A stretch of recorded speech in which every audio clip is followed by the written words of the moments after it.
Bienvenue dans Trouver sa place, le podcast où chaque aventure humaine est une invitation à cheminer vers soi-même.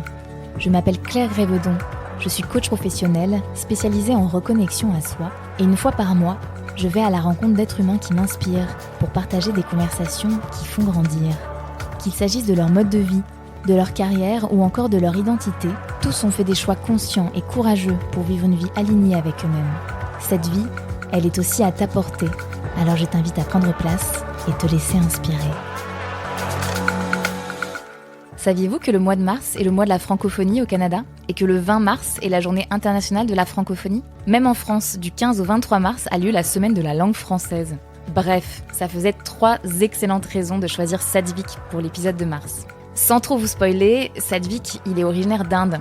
Et la première chose qui m'a frappée quand je l'ai rencontré, c'est qu'il m'a dit que lorsqu'il était arrivé en France il y a un peu plus de 2 ans, il ne parlait pas un mot de français. Qui peut en dire autant ?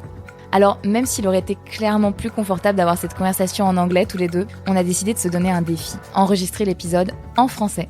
Je sais que c'était très important pour lui, et ça l'était aussi pour moi, parce que je l'ai vu comme une occasion de plus de vous montrer qu'on peut toutes et tous accomplir de grandes choses, et que c'est toujours possible d'élargir notre zone de confort. Alors cet épisode, il vous demandera peut-être un peu plus de patience et de compréhension vis-à-vis du flow de la conversation. Mais en vous donnant la peine de l'écouter, vous allez vraiment découvrir un être humain inspirant. Avant de vous quitter, j'avais envie de vous partager quelques petits conseils. Vous savez peut-être, offrir un espace d'écoute qui soit empreint de tolérance et de curiosité, c'est vraiment quelque chose de fondamental pour moi. C'est un peu mon métier. Alors je me suis dit que j'allais partager 5 conseils à appliquer dans une conversation avec quelqu'un qui apprend le français. Conseil numéro 1, ne pas switcher dans une langue trop rapidement. C'est vrai qu'au Québec, mais même en France, où beaucoup de gens sont bilingues, il est tentant de passer à l'anglais un peu trop facilement, par politesse, quand on sent que la personne elle cherche ses mots. Mais il vaut mieux lui laisser le temps d'essayer et de s'exprimer en français, même si ça prend quelques secondes de plus. Deuxième conseil, parler lentement et articulé. Sans exagérer, mais en veillant à bien détacher les mots, ça peut vraiment lui faciliter la compréhension. Encourager sans corriger de manière trop stricte. Reformuler plutôt que pointer les erreurs directement. En gros, pour pas te décourager. Et le 5e conseil, intégrer du langage non verbal. Alors, c'est facile pour moi, ça l'est plus ou moins pour dépendamment des gens, mais c'est vrai que les gestes, les expressions faciales et les intonations, ça aide énormément à la compréhension. Sur ce, j'en profite pour saluer notre précieuse langue française, parce qu'elle est quand même sacrément belle. Je vous laisse à la rencontre de mon invité du mois de mars. Bonne écoute! Bonjour Sadvik. Bonjour Claire. Alors je suis de retour en France, en région parisienne plus précisément, puisque tu m'accueilles aujourd'hui dans ton appartement confortable de Courbevoie.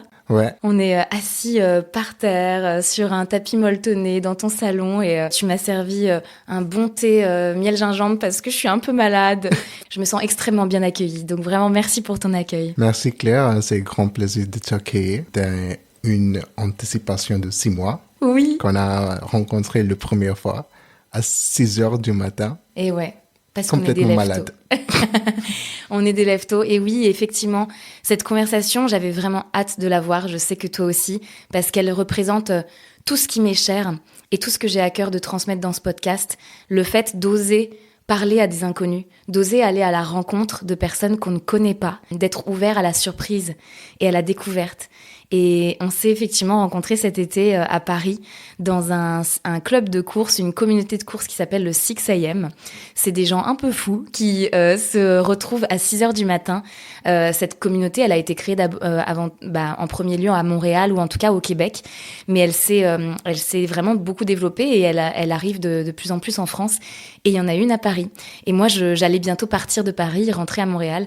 Et j'avais très envie de me dire, d'avoir fait au moins une fois la course à Paris. Et donc, je suis arrivée et t'étais la première personne qui était là. Il était 5h50, je crois. Tu as traversé Paris pour venir faire cette course. Parce que pour ceux qui seraient intéressés d'en savoir plus, donc effectivement, le 6am, c'est cette communauté de course qui se retrouve le matin à 6h pour courir tous ensemble à un rythme dit social. Et la particularité, c'est aussi qu'après, les gens, s'ils le souhaitent, restent pour discuter autour d'un café. C'est ce qu'on a fait, sauf qu'au début, il y avait tout le groupe. Et puis, tout le monde a fini par partir. Et nous, on est restés jusqu'à 9h du matin, je crois, à discuter de toute notre vie. Et ça, c'est les rencontres qui, pour moi, sont les plus précieuses. Oui, exactement, parce que c'est un moment qui n'arrive pas tous les jours. Ouais. C'était vraiment un truc spécial que j'ai remarqué. Et pour ça, il faut se donner le temps aussi de la surprise.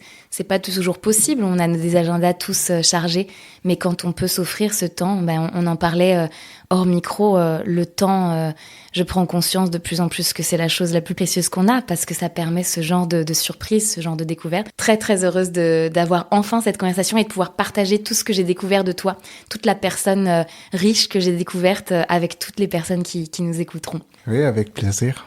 Et ouais, donc sans plus attendre, je te laisse peut-être te présenter aux personnes qui nous écoutent. Oui, je veux dire que je suis un storyteller, parce qu'il n'y a pas un bon mot pour ça en français, raconteur. Et moi, je suis un storyteller parce que je veux aider les personnes de vivre la meilleure qualité de vie et comment on peut aider les personnes, pas juste s'ouvrir. Pas juste survivre. Ouais, aider des personnes pour améliorer et aussi sortir des zones de confort et tout ça. Toi, ta mission de vie, comme tu me disais, c'est de permettre au plus de gens possible, non pas seulement de survivre, mais de vivre pleinement leur vie et d'avoir la meilleure qualité de vie possible et de sortir de leur zone de confort. Pourquoi c'est important, selon toi, de sortir de sa zone de confort ? Aujourd'hui, dans la société, c'est très facile d'être dans la zone de confort. Dans le futur, dans l'avenir, ça va être trop difficile parce que la vie t'a balancé toutes les choses et c'est vraiment difficile de comprendre pourquoi ça arrive, tous les challenges, et il faut changer les mindsets, il faut changer la manière de penser en fait, parce qu'aujourd'hui on a les guerres, on a les catastrophes, parce que c'est la nature, c'est la mode de vie dans la vie. Mais comment on peut être prêt pour lutter? Pour s'adapter, en fait. Exactement, s'adapter aussi. Ce que je comprends, aujourd'hui, beaucoup de personnes sont en pilote automatique un peu, vivent la vie comme on les a amenés à vivre, sans trop se poser de questions, sans sortir trop de leur cadre et de leur quotidien. Oui, exactement, c'est ça. Quand j'étais chez mes parents, on était tous dans un cadre. Il faut faire ça, il faut dire ça, il faut pas faire ça, il faut pas dire ça, il faut respecter ça, il faut pas pousser les limites. Il faut faire, mais...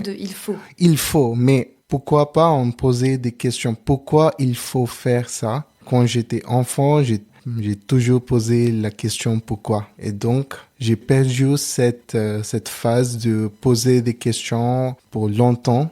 Mais quand après, quand j'ai grandi après, parce que quand j'avais 18 ans, j'ai parti à Bangalore pour faire mes études d'ingé d'informatique. Et c'était la première fois que je vivais sans mes parents. Donc, c'était une phase qui m'a permis de faire tout ce que je voulais faire, pas pour plaisir mes parents, pas pour plaisir la société. C'est pas du tout 100%, je m'en fous de société, mais j'ai essayé de faire quelque chose que je me plais. Par exemple, j'ai toujours impressionné par les personnes qui fait le prise de parole en face d'audience. Et du coup, je me disais, ok, j'ai peur de faire ça. Il faut faire ça parce que c'est important pour moi.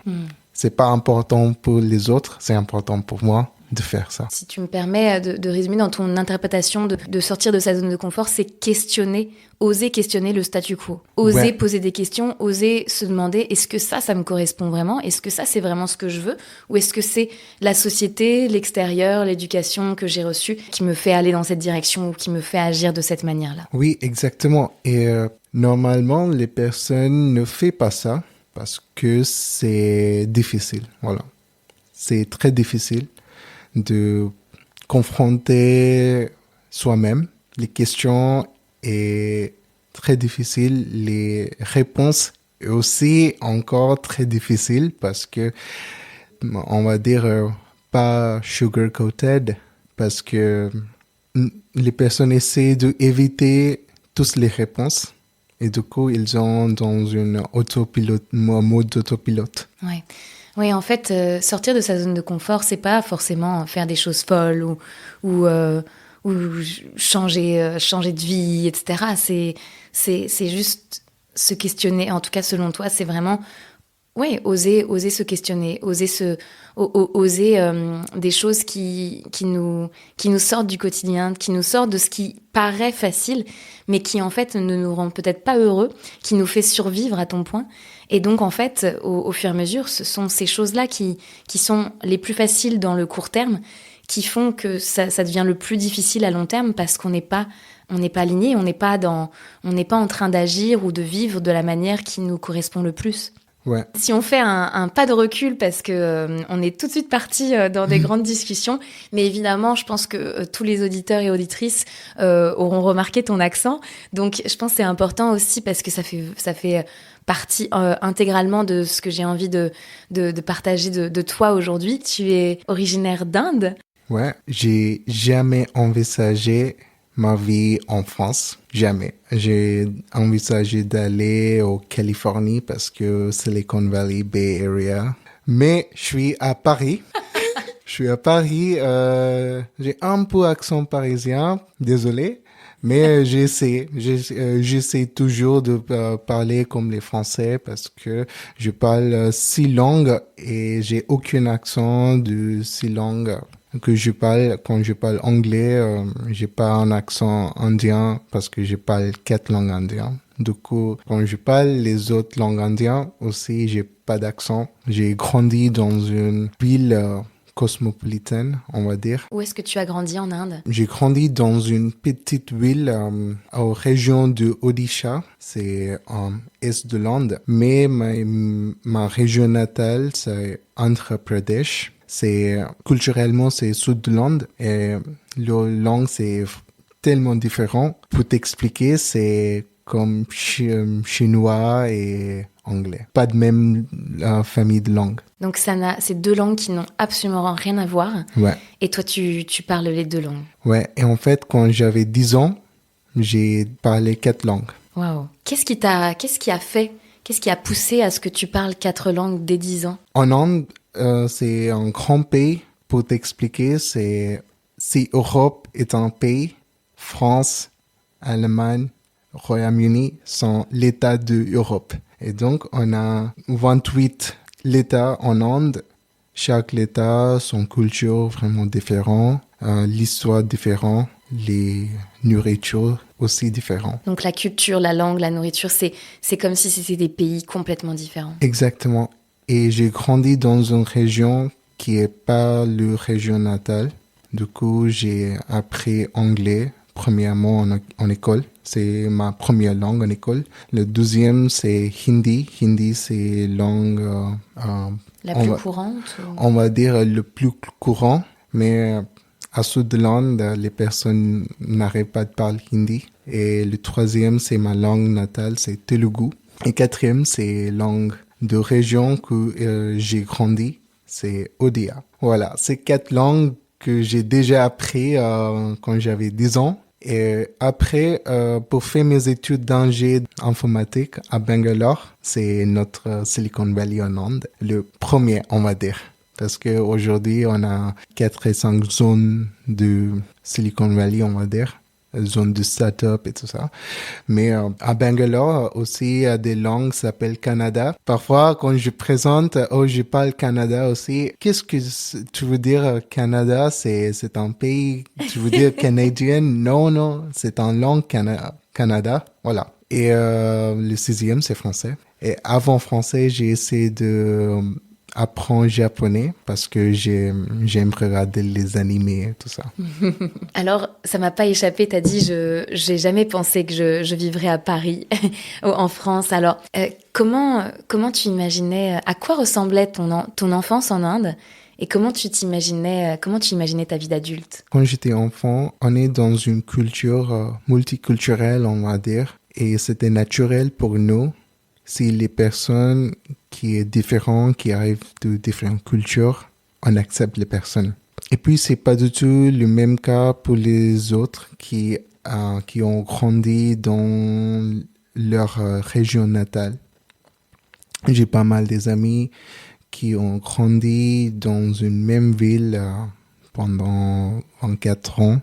Et donc, c'est pas du tout la même manière de la vie que j'ai. Tu as plusieurs fois déménagé enfant? Et aussi, j'ai déménagé après, quand j'avais 15 ans, pour faire mes études, pour préparer pour les concours en Inde, parce qu'on est beaucoup chez nous. Donc, c'est hyper compétitif, on va dire, pour tout ce que tu veux faire. Et puis, c'était dur de préparer pour les concours, pour toutes les choses académiques, on va dire. Et en fait, c'est difficile à faire quelque chose si c'est pas conventionnel. Parce que en Inde, on est beaucoup chez nous. C'est hyper compétitif. Il faut choisir quelque chose qui apporte beaucoup de valeur. Mais les valeurs, parlons de argent, parlons de les prestiges dans les sociétés, on n'est pas vraiment aligné à cause de ça. Qu'est-ce que tu entends par là, on n'est pas aligné? Est-ce qu'il y a une sorte d'obligation à être le plus intelligent, le plus prestigieux, le plus riche?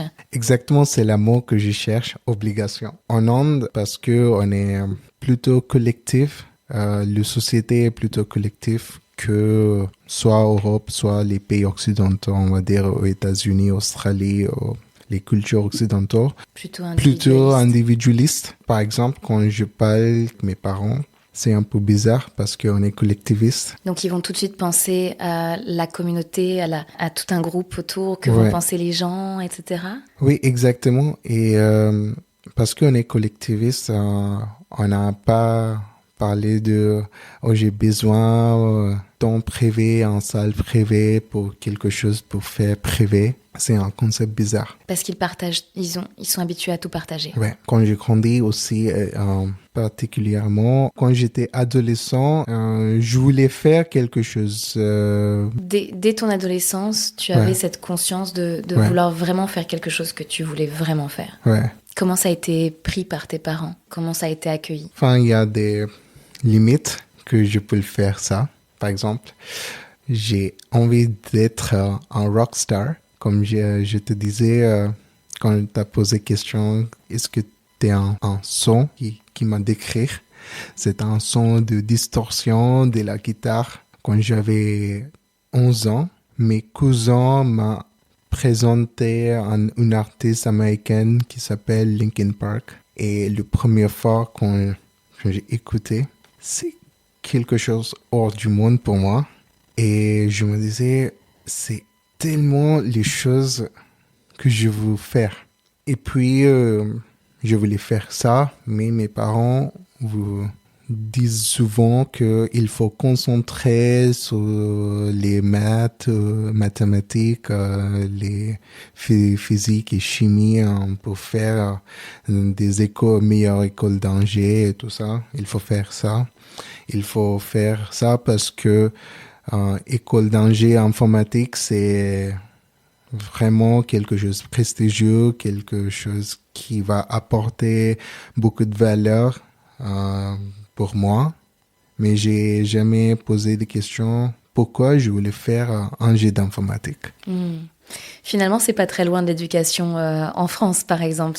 Il faut faire ça parce que c'est la voie, on appelle ça la voie royale. En fait, en France et en Inde, quelque chose que j'ai remarqué similaire que le prestige.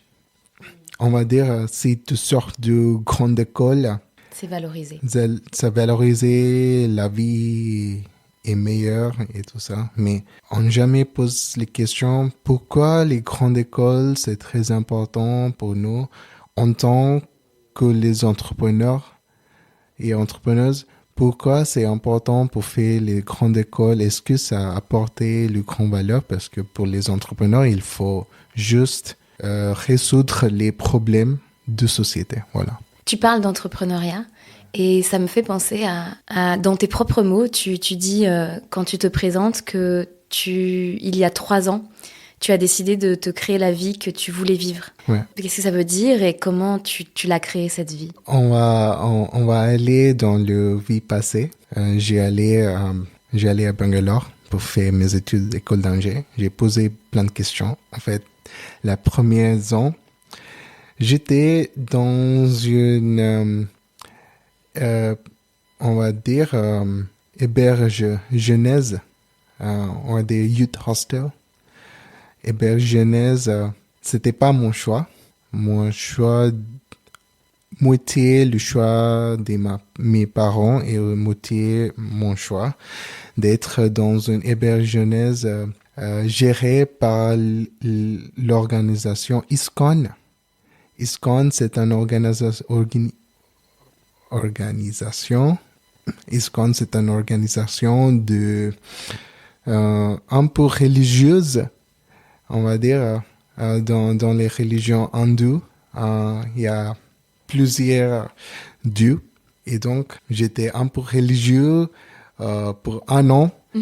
J'ai arrêté de manger toutes les viandes et j'ai arrêté de ça parce que c'est le concept de religieux, c'est il faut pas manger la viande parce que il y a des causes karmiques qui va impliquer de la vie à venir. En mangeant de la viande, on ingère des choses qui ne nous appartiennent pas. Ou... Et du coup, philosophiquement, j'ai fait complètement 180 degrees, on va dire.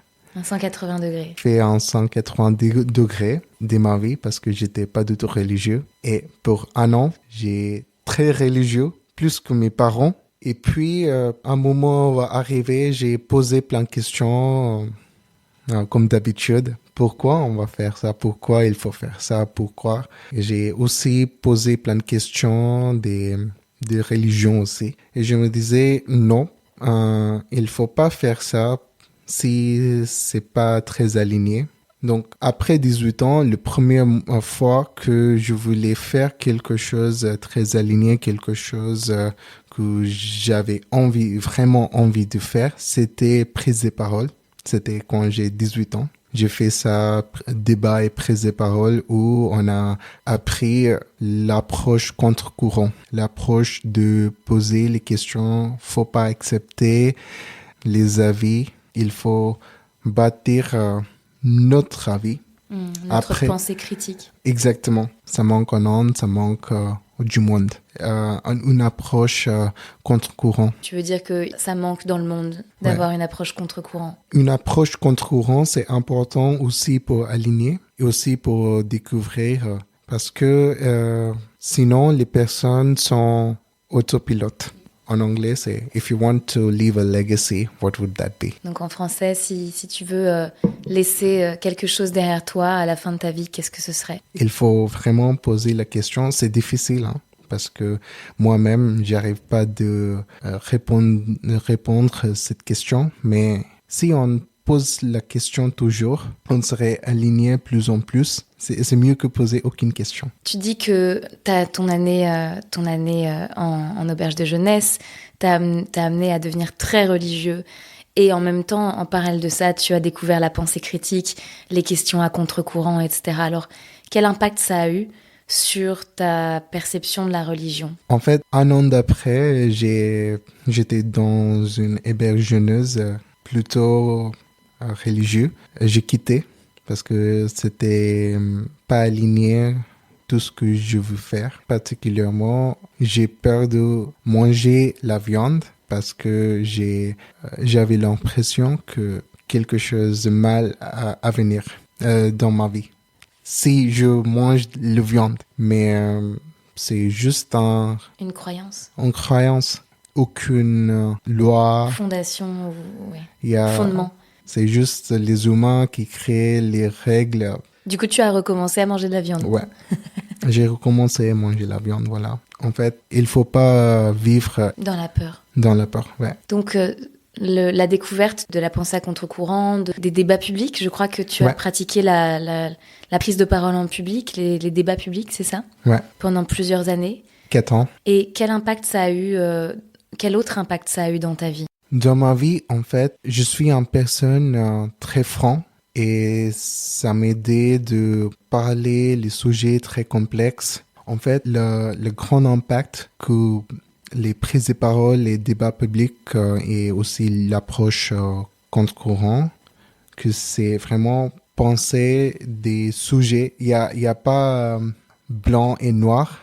Il y a plein de choses dans notre vie, c'est gris. Il faut vraiment penser que c'est pas du tout un cas vrai ou faux. Parfois, il y a des subtilités. Il faut penser des subtilités aussi. Et comme ça, si on va trouver une solution pour un problème complexe, et aussi c'est vraiment quelque chose d'important pour les entrepreneuriats, qu'il faut penser tous les problèmes et comment on peut résoudre les problèmes.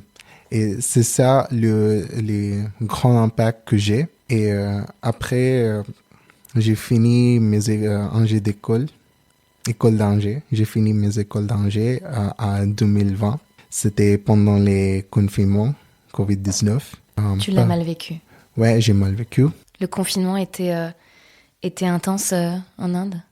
Le confinement était vraiment intense en Inde parce que 2020, c'était bien, mais on était Ça s'était relâché? Ouais, fin de 2020, on était en chemin de relâcher, c'était tout bien, mais après 2021, c'était l'enfer. C'était l'enfer parce que j'ai pas mal des amis qui ont perdu les personnes très proches de ces familles et c'était vraiment dur. Heureusement, de mon côté, pas du tout le cas, mais aussi j'ai mal vécu parce que j'ai travaillé pour une boîte qui travaille pour une banque américaine dans le domaine de finance. Et j'ai détesté de faire ça et aussi j'étais revenir chez mes parents. Pendant 18 mois, j'ai fait ça et on va dire que j'étais un peu perdu de ma vie. J'étais complètement épuisé physiquement, mentalement et émotionnellement. Et j'ai mal vécu et j'ai jamais fait du sport avant. J'étais pas très sportif de ma vie. J'étais fatigué et j'arrivais pas de dormir. Les qualités de dormir, c'était pire. Et j'ai toujours posé des questions. Il faut changer plein de choses parce que, évidemment, je suis triste. J'étais pas satisfait de la manière de la vie que j'ai vécue. Et je disais, OK, il y a arrivé un moment, en fait, c'était en conversation avec ma mère. Tous les vêtements que j'ai, c'était tout nouveau. J'arrive pas de porter ça parce que j'ai gagné trop de poids et j'étais pas du tout sportif. J'ai manque d'énergie, j'ai mentalement épuisé. J'ai pas envie de faire aucune chose. Je me disais, OK, bah, je vais m'abonner pour un salle de sport et aussi je vais m'abonner pour un programme de coach nutrition qui m'a aidé de changer la manière de vivre. Voilà. Tu étais à un moment de ta vie où tu n'étais plus du tout aligné, ton lieu de vie, ton travail, ta santé te rendait triste, te rendrait malheureux. Tout à coup, tu as décidé, ça s'est passé comment du jour au lendemain, tu as décidé de t'inscrire à cette salle de sport, de prendre un programme, Le moment était instantané et aussi quelque chose ça devait arriver parce que la personne comme moi qui pose les questions tout le temps, c'est un moment, c'est certes que c'est un moment qui devait arriver aussi. Et puis, en même temps, j'ai postulé pour faire un master en France. Et c'est un moment que je me disais que, au début, je disais que jamais envisagé d'aller en France. Et à cette époque, j'ai deux choix, d'aller en Californie ou d'aller en Europe. Je voulais faire un master un peu général pour me trouver qu'est-ce qui m'appelait beaucoup. Pour moi, c'est les choses qui m'appelaient beaucoup, c'est parler avec les personnes, de créer quelque chose pour les personnes et pas coder. Pas tout ce que tu avais appris à l'école à Bangalore pendant des années. En fait, c'est marrant parce que pendant 4 ans, j'ai jamais concentré sur les ingénieurs informatiques. C'était plutôt 4 ans de étudier prise de parole et débat. C'est un peu marrant. En fait, mes parents étaient un peu déçus quand je leur ai dit que les ingénieurs informatique, c'est pas ma passion. Mon père m'a dit que je suis vraiment déçu. C'est vraiment prestigieux que tu as les personnes qui ont pas la même chance que toi. Donc il y avait vraiment une pression. Et il faut pas gâcher ton opportunité. Mais je me posais la question, pourquoi faire un jet d'informatique? Pour résoudre quel problème? Et donc, j'ai bonne base des jet d'informatique, mais je suis pas le meilleur codeur. En même temps, j'ai postulé pour quelques programmes de grande école. L'un d'été ESSEC. Donc, j'ai réussi d'avoir les admissions à l'ESSEC.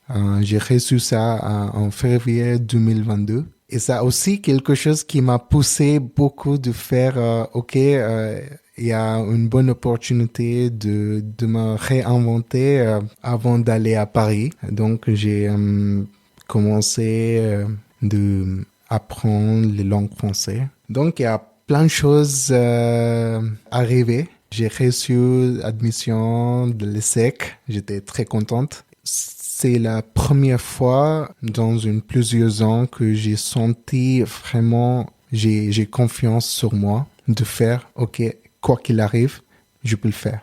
Quoi qu'il arrive, je peux le faire. C'est vraiment, ces sentiments, c'est très important pour les personnes de faire quelque chose de dur dans l'avenir. Parce que ça te donne la confiance que tu en es capable. Une fois que tu l'as fait, c'est pas facile de le faire, mais une fois que tu l'as fait, ça te donne un boost de confiance que tu es capable d'aller au-delà de ce que tu croyais, tu es capable de te dépasser.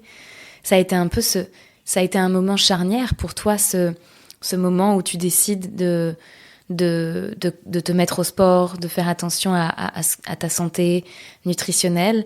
En même temps, tu es accepté à Paris. Ça a été un moment, un tournant dans ta vie. Oui, c'était un moment tournant parce que je suis content de quitter mon boulot parce que c'était pas du tout aligné. C'était un endroit, on va dire, c'est challengeant bien sûr, mais c'était pas aligné. Je voulais pas faire toute ma vie. Oui, parce qu'il y a le challenge qui est porteur et il y a le challenge qui nous prend toute notre énergie. Ouais, c'est un challenge qui prend toute mon énergie et après j'ai l'impression que j'ai pas appris plein de choses que je voulais apprendre. Et tu t'es poussé beaucoup, mais dans quelque chose qui ne te nourrissait pas, qui ne te portait pas. Pas du tout. C'est une nuance intéressante et importante, je pense, dans cette notion de sortir de sa zone de confort. Encore une fois, c'est pas sortir de sa zone de confort pour en sortir, c'est pour aller vers nous, aller vers quelque chose de plus aligné pour nous. Parce qu'en fait, il y a plein de gens qui sont hors de leur zone de confort en permanence parce qu'ils font des choses qui ne sont pas alignées, qui ne leur font pas plaisir, qui ne sont pas porteuses pour eux et qui les fatiguent plus qu'autre chose. Ça, d'une certaine manière, c'est aussi sortir de sa zone de confort, mais c'est pas une sortie de zone de confort qui va nous amener vers quelque chose de porteur pour nous, qui va nous amener vers nous. Exactement, c'est ça. Par exemple, plusieurs fois, je me sens sorti des zones de confort, mais pour faire prise de parole en public, c'est aussi difficile. C'est un sortie de zone de confort, mais c'est quelque chose qui m'a apporté plein de choses, qui m'a plaisé.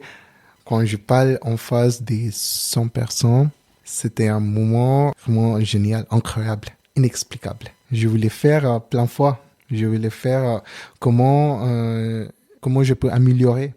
Mais c'est pas du tout un cas où je suis devant un client qui m'a posé pourquoi ça marche pas. J'arrive pas à trouver une solution. Aussi, les membres de l'équipe qui veut éviter les problèmes ça apportait rien pour moi. Du coup, je me disais, je voulais sortir ma zone de confort, mais il faut apporter les valeurs positives pour moi, pour long terme. Par exemple, quand j'ai commencé de faire du sport et aussi concentrer sur mon nutrition et la nourriture et tout ça, c'est aussi en sortie de zone confort. Mais pour le long terme, ça m'améliorait. Cette année, j'ai fait ma première semi-marathon. C'est aussi en zone de confort, sortie de zone de confort. Mais à la fin, quand j'ai fini la course, j'étais très ému. J'étais très heureux de faire ça. Ouais, ça t'a apporté. Comment on sait, selon toi, quand c'est la bonne sortie de zone de confort? Je me pose cette question souvent et j'ai pas le réponse parfaite. Et pour moi, il faut essayer expérimenter en fait. Si on ne fait pas ça, on ne va jamais arriver en réponse pour nous. Donc, il faut tester, il faut expérimenter. Comme ça, on peut arriver de dire, il y a quelque chose j'aime pas, il y a quelque chose j'adore. C'est oser le risque en fait, accepter la part de risque dans le fait d'expérimenter, dans le fait d'essayer. Il y a des choses qu'on va peut-être essayer et qui vont finalement pas être alignées, mais au moins on l'aura testé. Par exemple, je t'explique un exemple que je fais cet été. En tant que créateur de contenu sur la santé et du bien-être, ça fait 3 ans. Donc, j'ai fait un petit expériment de publier les contenus de nourriture pour 30 jours. Et je me disais que c'est pas aligné parce que ça me donne beaucoup de stress. J'ai pensé que j'ai le 12e emploi hors de mon emploi 9h de 17h. Et ça me donne beaucoup de stress. C'est quelque chose pas très authentique, on va dire. Et donc, j'ai arrêté de faire ça, prendre du temps pour penser ok, qu'est-ce qui va apporter plusieurs valeurs pour mes audiences. Et autant de valeurs pour toi, dans Exactement. le fait de le faire, que pour les personnes qui sont impactées. Parce qu'il y a le stress porteur, le stress de la prise de parole en public, par exemple. Et il y a le stress désagréable qui n'est pas porteur. Ouais. De faire quelque chose parce qu'on se force à le faire, parce qu'il faut. On va dire le stress terme court, c'est important parce que il va t'aider d'améliorer. Par exemple, le stress de prise de parole, par exemple, il va améliorer de faire les mêmes choses mieux la prochaine fois. Le stress à la salle de sport, c'est mieux pour renforcer notre muscle. Mais le stress long terme... récurrent, qui revient. Le stress qui revient, non, ça aide pas. Ça sape l'énergie. Donc, pour répondre les questions, il faut risquer un peu. Il faut risquer d'essayer les nouvelles choses et poser les questions temps de temps. Est-ce qu'il apporte quelque chose de positif dans le long terme? Est-ce que c'est authentique pour nous? Le troisième, c'est est-ce que ça nous plaisait de faire ça? En fait, comme mon modèle Naval Ravikant dire, c'est aussi en question. Est-ce que ça semble comme un jeu? On profite beaucoup, très agréable. Il faut passer un moment très ennuyant aussi. Il faut faire toutes les choses dures. Donc, si tu résumes les 3 critères qui te font, toi t'aide à savoir si c'est une bonne sortie de zone de confort, c'est la vision long terme, ce que ça va t'apporter. Je vais te laisser le résumer, les 3 critères. C'est très authentique de faire ça. Le deuxième, c'est si il t'apporte les valeurs positives dans le long terme et si ça te plaît de faire ça. Comme un jeu. Un jeu. Alors, ça me fait revenir sur ta transformation physique et mentale, puisque tu l'as un petit peu évoqué, tu ne faisais pas de sport quand tu habitais en Inde jusqu'en 2021. Tu étais même potentiellement un peu en surpoids, tu étais donc fatigué physiquement, et puis tu t'es mis au sport. Et aujourd'hui, ça fait un peu plus de 2 ans. 3 ans. 3 ans Ouais. que tu étais vraiment transformé physiquement et mentalement et que ta vie, j'imagine, a changé aussi autour. Je parle beaucoup de ça sur mon LinkedIn aussi. Comment j'ai appris français, comment je gère plein de choses en tant que professionnel dans une grande boîte et aussi comme un étudiant parce que je vais diplômer en 2025 de l'ESSEC. Il faut développer un système de faire ça. En fait, le sport, ça m'a permis de développer un mindset et aussi un système parce que on ne peut pas faire quelque chose parce qu'on est motivé, parce que la motivation, c'était très éphémère. Et donc, on ne peut pas baser les projets sur notre motivation parce que c'est éphémère. Il y a plein de difficultés dans la vie. Comment on peut créer un système qui nous permette de faire tout ce qu'on veut faire? Il faut choisir quelque chose et il faut lâcher quelque chose d'autre. Par exemple, c'est pas aligné de fêter avec mes amis dans le soir et boire dans le soir parce que ça impliquait mon entraînement pendant les matins. Donc, il faut choisir quelque chose qui va apporter beaucoup de valeur. Il faut lâcher les choses qui n'apportent aucune valeur. Comme ça, on peut arriver de faire quelque chose de plus dur. Le deuxième, c'est le concept, je sais pas, le mot en français, en anglais, c'est progressive overload. C'est quelque chose, il faut mettre plus de poids. Au fur et à mesure. Ouais. Tu rajoutes du poids au fur et à mesure. Ouais. Pour renforcer les muscles, il faut rajouter le poids dans le long terme. Du coup, c'est la même pour toutes les choses autres. C'est le même principe que apprendre la langue. Apprendre la nouvelle langue, il faut oser, il faut pratiquer de parler avec les personnes, il faut lire, il faut écouter et petit à petit, on va arriver. C'est ce système qui t'a permis de passer de « je parle pas un mot de français » il y a un peu moins de 3 ans en Inde à aujourd'hui, je suis capable d'avoir une conversation sur un podcast en français. Voilà. Tu t'es donné des étapes, un système de rajouter progressivement du poids, c'est-à-dire des difficultés. Ouais. Quelque chose de similaire pour t'expliquer. Je bloque mon calendrier pour faire le sport tous les matins. Donc, si 7h de 8h, il y a séance de sport, il faut faire ça. Il n'y a aucune négociation avec moi. Il faut faire, ok, 7h de 8h, c'est le séance de sport. Comme ça, aussi pour apprendre la langue française, pendant les allers-retours, j'écoute les podcasts. Certes, c'est fixe, je fais ça. Et puis, j'ai aussi d'autres règles comme si je parle français avec les Français. Voilà. Et le règle comme ça qui réduire on va dire en anglais, c'est decision fatigue. Qui va réduire la fatigue de la décision. Ouais.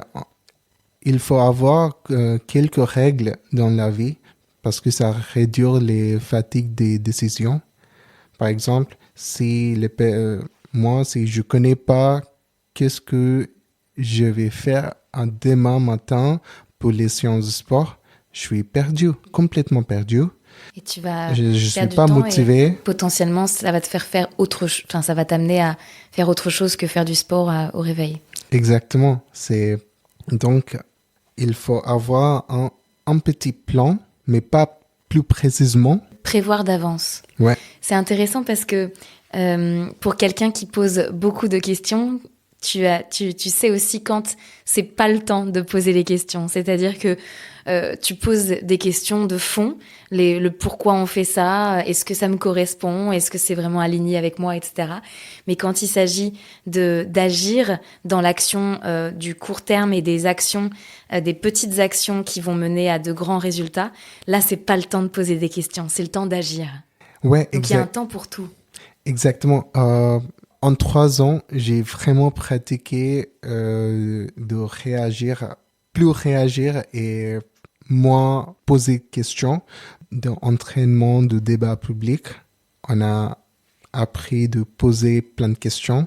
La danger, on a intellectualisé tous les problèmes sans action. Si on intellectualise beaucoup, on n'a aucun résultat. Du coup, il faut réagir tout le temps. Et après le résultat, il faut poser des questions. Et encore, il faut aller réagir. C'est un truc j'ai appris sur l'autre livre. C'est quelque chose dans l'entrepreneuriat. C'est vraiment important pour les personnes pour réagir vite, poser les questions pertinentes, mais pas dans une phase perfectionnisme qu'on pose plein de questions, mais aucune action. Et du coup, aucun résultat. Oui, ça me parle beaucoup parce que ma manière de vivre est inspirée beaucoup de mon ancienne vie professionnelle en médias, avec beaucoup de ce qu'on appelait du test and learn, où on lance une campagne et on apprend de cette campagne. C'est comme ça que je vis, c'est-à-dire que j'agis et ensuite j'apprends de mes actions. Il y a des choses que je vais continuer, il y a des choses que je vais arrêter, il y a des choses que je vais faire différemment, mais c'est le temps d'agir et c'est le temps ensuite de se questionner pour apprendre de ses actions. Ouais, en fait, dans la méthodologie d'entrepreneuriat, il y a des méthodologies qui s'appellent Lean Startup Method, qui est créée par Eric Ries. Il parle beaucoup de fail fast, learn fast. Enfin, c'est... Échouer vite, apprenez vite. Ouais, échouer vite et apprenez vite, c'est vraiment une chose... qui m'a aidé beaucoup. Par exemple, si ma plan d'entraînement à la salle marche pas pour moi parce que j'ai pas le temps ou le temps pas correspond, enfin, je vais changer après. Mais il faut faire avant. Ouais.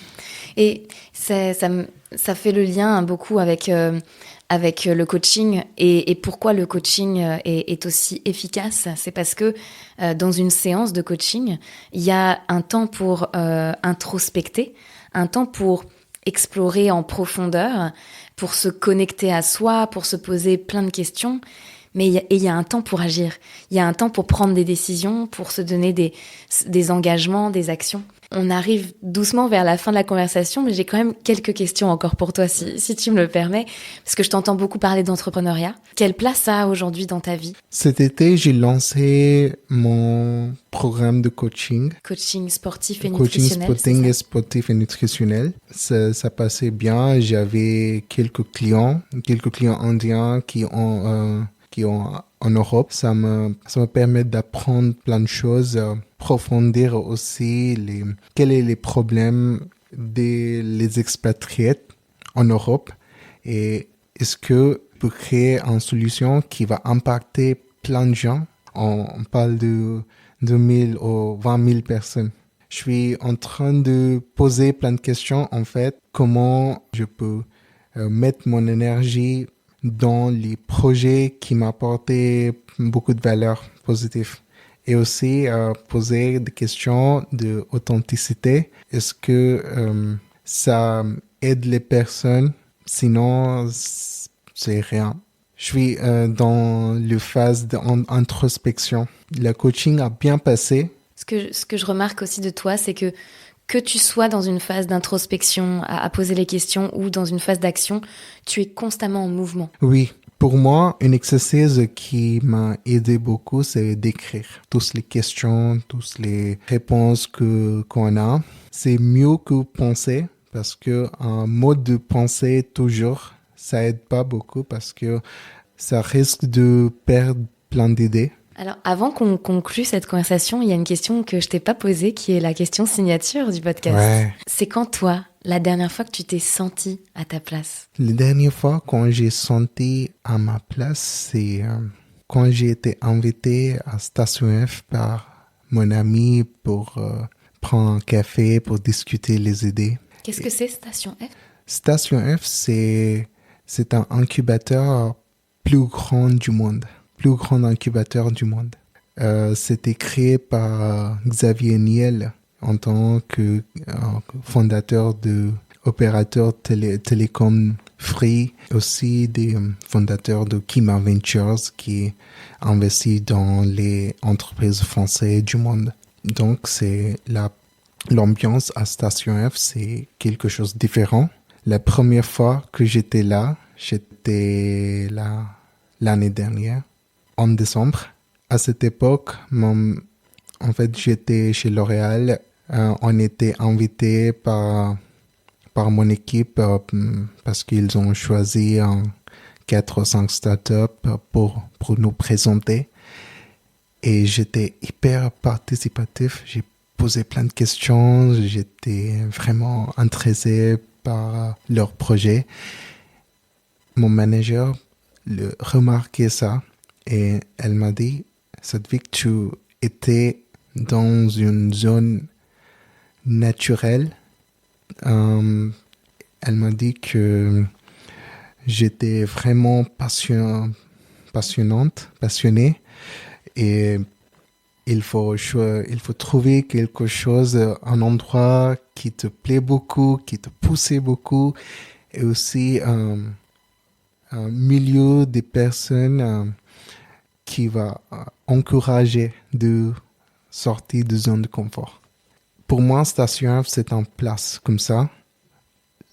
Il y a plein d'incubateurs en France aussi qui va apporter le même valeur que Station F. C'est pas forcément une place. Donc, pour moi, c'est 3 critères très importants. Le premier, est-ce que je suis authentique moi-même et sans jugement? Le deuxième, est-ce que les personnes autour de moi est encourageant et aussi qui encourageait de sortir de zone de confort?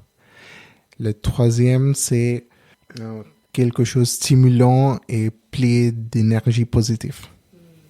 Ces 3 critères qui te font te sentir à ta place. Peu importe l'environnement, peu importe le métier, peu importe le projet dans lequel tu es, finalement. Ouais. C'est finalement quelque chose qui, je pense, est partagé par beaucoup d'entrepreneurs parce qu'on n'est pas entrepreneur d'un métier, c'est un mindset, un état d'esprit d'être entrepreneur et je pense que beaucoup d'entrepreneurs se reconnaîtront dans ces critères que tu nommes. Alors, peu importe là où tu seras dans les prochaines années, ce qui est certain, c'est que l'esprit d'entrepreneuriat fait partie de toi, ça c'est évident. Bien sûr, pour la suite, c'est vraiment diplômé de l'ESSEC, c'est évident. Et aussi pour ma projet prochain, toujours penser de comment je peux résoudre les problèmes des personnes autour de moi et quelle est la meilleure méthode de faire ça. Pour finir, est-ce qu'il y aurait quelque chose qu'on n'aurait pas encore évoqué qui te tiendrait à cœur de partager à toutes les personnes qui nous écoutent aujourd'hui? J'ai plein de choses à dire, mais je vais dire 3 choses principales. Le premier, c'est suivez votre énergie qui vous permet de trouver votre place. La deuxième, c'est on n'a jamais perdu dans notre vie. En fait, on est en chemin de trouver notre place. La troisième, c'est il faut reposer pour mieux sauter. Merci infiniment Sadvik pour toute cette sagesse que tu nous transmets aujourd'hui du haut de tes à peine 27 ans. Et merci d'avoir accepté de parler en français qui est seulement ta 6e langue. Donc vraiment très très loin dans toutes les langues que tu pratiques et que tu ne pratiquais pas il y a à peine 3 ans. Donc merci et bravo d'avoir osé avoir cette conversation en français et d'avoir su distiller tous ces messages, malgré tout, dans cette langue qui n'est pas ta langue natale. Merci Claire pour me proposer ce projet. C'est un grand plaisir pour moi de t'accueillir et pour partager mes idées. Enfin, on l'a vu cette conversation, cette 2e conversation. Ouais. Merci Sadvik. Merci infiniment d'avoir passé ce moment avec nous. Si cet épisode t'a inspiré, dis-moi pourquoi en commentaire ou en message privé.